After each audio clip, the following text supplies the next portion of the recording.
2, 3.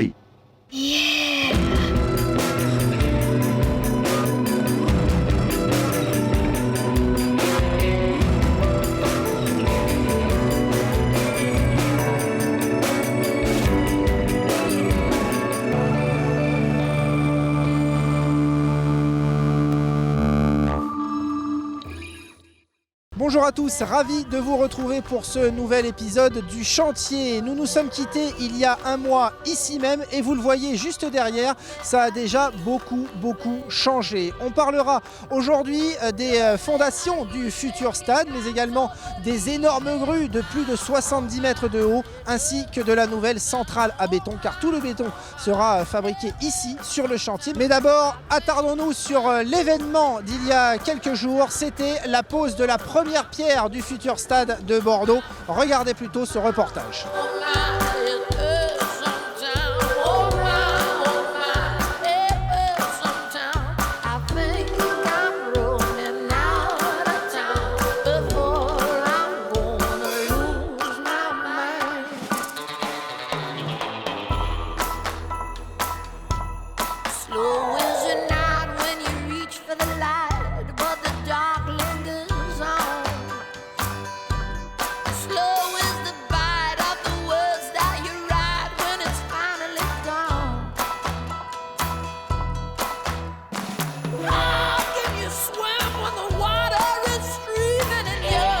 Le chantier maintenant est parti, ça va aller très vite. Et je voudrais tirer un coup de chapeau aux entreprises qui sont très organisées, qui nous ont donné des délais.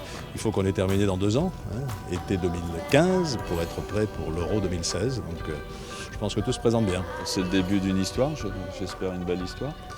Après, voilà, il va falloir un temps pour construire tout ça, on va suivre. Maintenant qu'on sait où c'est, on va venir voir et vérifier les travaux. Non, je plaisante. Le plus grand moment, ça sera le jour où on va l'inaugurer, où on fera le premier match des Girondins. Donc là, c'est une étape essentielle. Donc grâce au dynamisme de la ville et puis de toutes les collectivités territoriales, on y est arrivé, le projet est parti, donc c'est une bonne chose. Je pense que ça oblige les Girondins aussi à avancer. Je vois qu'ils ont fait d'ailleurs les efforts nécessaires samedi. Donc j'espère que c'est une deuxième vie pour les Girondins, progressive, qui va pouvoir, doté d'un si bel instrument, maintenant avancer. Je pense que Bordeaux mérite un stade et voilà, ça va être une belle enceinte et ça sera bien pour Bordeaux. J'espère que je serai encore là en tant qu'entraîneur pour pouvoir m'asseoir sur le banc. J'ai demandé où il était, donc déjà j'ai posé une bonne question. Après je ne sais pas si j'y serai, mais en tout cas ça sera avec plaisir de rester ici. Aujourd'hui, poser la première pierre de ce qui sera le nouveau stade du club résident des Girondins à partir de la saison 2015-2016, oui, c'est un moment émouvant. Voilà donc pour ce reportage, c'était lors de la pose de la première pierre du stade. On rejoint Xavier Perrin. Bonjour Xavier.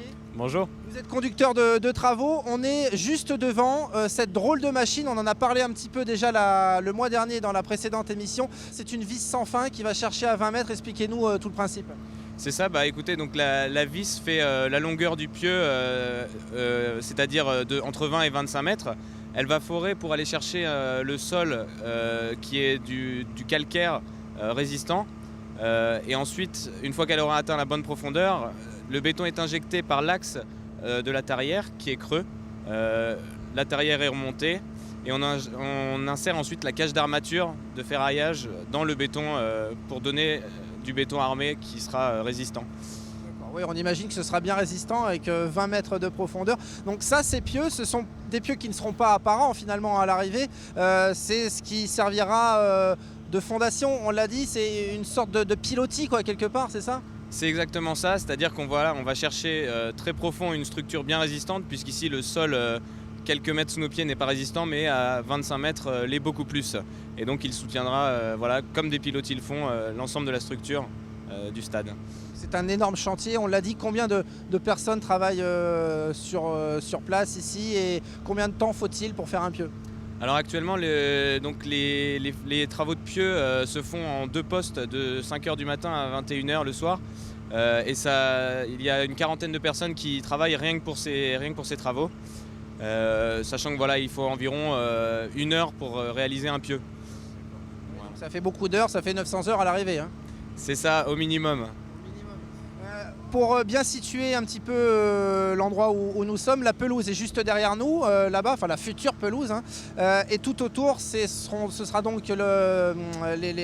les fondations du stade. Donc les pieux, il y en aura peut-être un là où nous sommes d'ailleurs. Ils sont choisis au préalable par les géomètres, c'est ça, tout est bien défini, chaque pieu n'est pas mis au hasard. Hein. Voilà, exactement. La structure suit un maillage particulier. Les charges descendent à des endroits précis. Là où on voit des poteaux dans le bâtiment, eh bien, ce sont en dessous de ces poteaux que sont les pieux. En fonction de la charge qui descend, le pieu est plus ou moins gros. Et donc voilà, ces pieux sont précisément implantés par un géomètre qui sait exactement au centimètre près où se situe chaque pieu. Et donc d'ici, j'imagine, 4 semaines environ, peut-être, on commencera à couler toutes les fondations à l'endroit des pieux, c'est ça ? Tout à fait, les travaux donc, de fondation et donc, de dallage notamment vont s'enchaîner une fois les travaux de pieux et même une fois que les travaux de pieux sont terminés et même un petit peu avant d'ailleurs.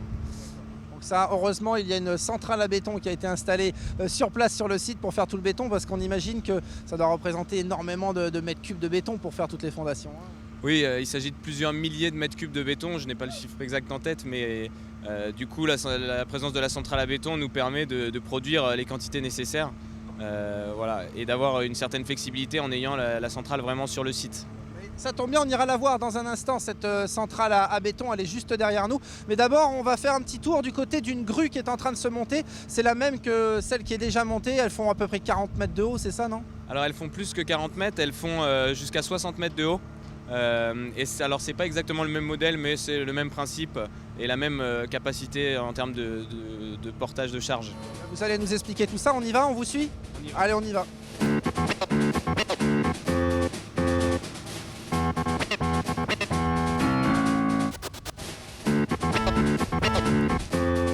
Voilà, nous arrivons donc sur le chantier de la deuxième grande grue, hein, la même que celle de tout à l'heure, mais celle-ci est en train d'être montée. Alors vous allez tout nous dire encore, Xavier, sur ces grues.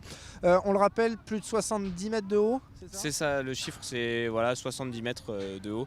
À 5 mètres près, les grues en fait, sont décalées pour pouvoir passer l'une au-dessus de l'autre. D'accord. Alors, c'est tout fait à la main, c'est-à-dire que ce sont des gros blocs bleus en l'occurrence, mais ce sont des hommes qui tapent à grands coups de masse pour mettre des petites goupilles, j'imagine. C'est ça exactement. Alors, ils montent des éléments que vous pouvez voir juste derrière, les uns sur les autres, puisque c'est un grand mystère comment on monte une grue à l'aide d'une autre grue, celle qu'on voit sur le camion, qui empile donc les éléments les uns sur les autres.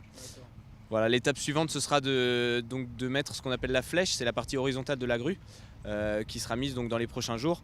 Et ensuite, la grue sera télescopée, c'est-à-dire qu'on ajoutera par le dessous des éléments pour monter la flèche jusqu'à sa hauteur définitive. D'accord. Et donc celle-ci ira à combien ? 65 mètres ? Celle-ci ira, même 70 mètres. Voilà. Alors on rappelle le principe, en fait ces grues sont posées sur des fondations, elles ne sont pas à même le sol, hein. Il a fallu déjà préparer un gros treillis métallique, toutes ces choses. Hein. Tout à fait, c'est ce qu'on voyait tout à l'heure avec les tarières qui forent les pieux. Cette grue elle est fondée sur 4 pieux, puisque les charges qu'elle apporte au sol sont vraiment conséquentes et que si on ne faisait pas de pieux, elle s'enfoncerait dans le sol au cours de la construction. Voilà, et donc ces pieux sur lesquels on ferraille en conséquence en fonction des charges, puis on bétonne et on pose la grue dessus. Alors justement, ces grues vont servir à quoi ? Parce qu'en tout, il y aura 8 grues, c'est ça, sur tout le chantier ? Oui, alors il y aura 6 grues qui seront dédiées vraiment à la structure du stade lui-même, une 7e qui sera dédiée à la préfabrication de tous les gradins et une 8e au tri de la charpente métallique qui sera livrée sur le chantier. Donc, les plus grandes comme celle-ci vont servir à faire toutes les fondations et les gradins ou une partie des gradins ? Alors celles-ci qui sont vraiment sur l'emprise du bâtiment vont servir à faire donc, les fondations, c'est-à-dire ce qu'on vient mettre au-dessus des pieux, puis la structure en béton, puis ensuite la charpente métallique qui vient se poser sur la structure béton. Donc ça va durer environ 1 an. On verra ces grues pendant environ 1 an sur le site. La charpente métallique, c'est-à-dire que toute la structure du stade extérieur, on la verra dans 1 an, c'est ça ? Voilà, c'est ça. On en verra une très grande partie dans 1 an. Et vraiment, mais dans les prochaines semaines, on commencera déjà à voir la structure s'élever sur le chantier. Merci pour toutes ces explications. On a parlé beaucoup de béton, de fondation. Ça tombe bien, on en parlait tout à l'heure. Il y a une centrale à béton qui a été installée sur le site ici même. C'est ici qu'on produit le propre béton en fait pour le chantier. Et je vous propose bien d'aller la visiter cette centrale. On y va tout de suite.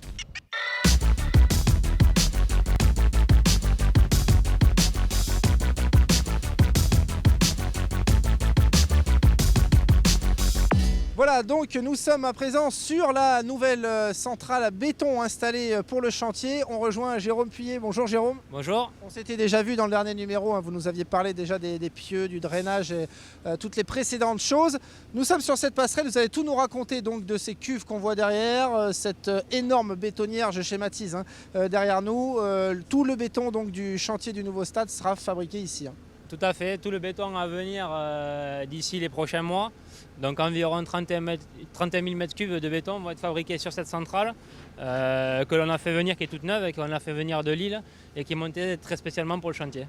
Alors, on en voit beaucoup pour les gens qui ne savent pas, j'en fais partie. On voit souvent sur des chantiers des grandes cuves comme ça, des centrales à béton. Comment ça fonctionne? Quelles sont ces cuves? Ce qu'il y a derrière nous, à quoi ça sert? Expliquez-nous tout le cheminement pour faire du béton. Donc en fait, le béton, c'est une recette de cuisine. Donc on met plusieurs ingrédients, on met des granulats. Donc les granulats qui vont arriver de par derrière depuis les trémies que vous voyez ici. Vous avez du ciment bien entendu, tout ce qu'on appelle les filaires, c'est des produits qu'on met dans le béton pour assurer des plasticités de béton. Donc tout ça, on vient de le mélanger dans le malaxeur que vous avez derrière nous, qui est une grosse bétonnière. On mélange tout ça, ça descendra derrière en dessous au niveau des toupies qui chargeront ça et qui amèneront ça sur toutes les grues. D'accord. Tous les matériaux, tout ce qui est ciment, les matériaux qui constituent le béton sont dans ces cuves. Le sable, gravier, gravat viennent derrière. Dans les racks que vous voyez derrière. Ouais. Tout est mélangé ici et le béton descend dans les camions toupies. Dans les camions toupies qui vont sur les différentes grues. D'accord, donc c'est ça, ces camions arriveront ici en dessous pour récupérer le béton et iront charger sur leur zone, quoi. Tout à fait. D'accord. Alors comment on dose le béton en fait? J'imagine qu'on ne prend pas le même béton pour les pieux que pour les gradins, que pour une plateforme. Quels sont les critères dans les grandes lignes? Donc il faut prendre en compte plusieurs critères. On va prendre les critères d'agressivité de l'environnement. Donc pour des bétons qui sont dans les sols, on va regarder l'agressivité du sol. Est-ce que le sol a été pollué? Est-ce qu'il y a des agents acides qui interviennent sur le béton? Est-ce que le béton est dans l'eau aussi? Et tout ça fait qu'on va créer des formulations spécifiques à chaque ouvrage en fonction de son emplacement et puis du type de résistance qu'il doit reprendre. Et on rappelle que cette plateforme, cette centrale à béton a des vertus, on va dire, écologiques, dans le sens où on récupère toutes les eaux des sols et de pluie et on évite aussi des trajets de camions toupies pour venir sur le chantier. Voilà, donc ça nous permet d'avoir notre flotte de transport sur chantier et de limiter les transports, donc limiter les émissions en CO2. On a aussi, on met des adjuvants spécifiques qui sont issus du recyclage de ce qu'on appelle le laitier qui vient des hauts fourneaux. Donc c'est des déchets industriels qui sont valorisés, donc qui nous permettront d'assurer une certaine... ce sera un chantier un petit peu vert au niveau de la production du béton. Et puis on récupère toutes les eaux de fabrication des bétons, les eaux de lavage, on les fait décanter et on les réinjecte dans les bétons à la production. Une usine, une centrale à béton toute neuve pour le chantier du nouveau stade. Ça aussi c'est bien, c'est tout neuf. C'est tout neuf. Merci beaucoup Jérôme pour toutes ces explications et bon courage pour la suite. Il va y en avoir pour combien de temps là, à faire du béton jusqu'à la toute fin du chantier? Février prochain, la centrale est prévue de tourner jusqu'à février prochain. Eh bien, bon courage, merci beaucoup Jérôme. Merci. Voilà ce qu'on pouvait dire dans ce 3e numéro du chantier. Vous savez tout à présent sur les fondations du futur stade de Bordeaux, sur le montage d'une grue de près de 70 mètres, mais aussi sur cette fameuse centrale à béton. Moi, je vais donner un petit coup de main et je vous propose de se retrouver dans un mois pour le 4e numéro. À très vite. 1, 2, 3. Yeah.